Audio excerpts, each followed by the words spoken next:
Now from Place Ministries, another inspirational moment. Welcome back to Your Place. Acts 6 verses 1 and 2 say, "In those days when the number of disciples was increasing, the Hellenistic Jews among them complained against the Hebraic Jews because their widows were being overlooked in the daily distribution of food. So the 12 gathered all the disciples together and said, 'It would not be right for us to neglect the ministry of the Word of God in order to wait on tables.'" If you go on and read in Acts 6, you'll read that the disciples solved the problem by putting the right people in the right place. And while there are many ways to describe people in churches today, one way to describe some is to label them complainers or changers for the good. And you see both in Acts 6. At the beginning of this year, my wife and I sat down with my pastor and I began to give my opinions. You might have labeled me a complainer about discipleship and what I often don't see happening in churches today regarding making disciples that'll transform the world.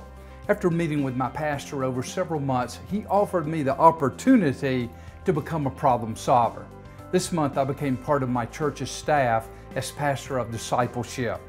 And yes, I'm going to continue to fulfill all my responsibilities with Place Ministries with churches and organizations around the country. And as it relates to your church, are you a complainer of the church or a changer for the good in the church? Are you a problem solver or a pessimistic complainer in your church? In finding your place in life and ministry, will you resolutely join with me in whatever role you have in your church to be a problem solver and not a problem? Your Place is a weekday devotional from Place Ministries. Our focus is helping followers of Christ know how and why God created them, and be encouraged to do what God created them to do in life and ministry.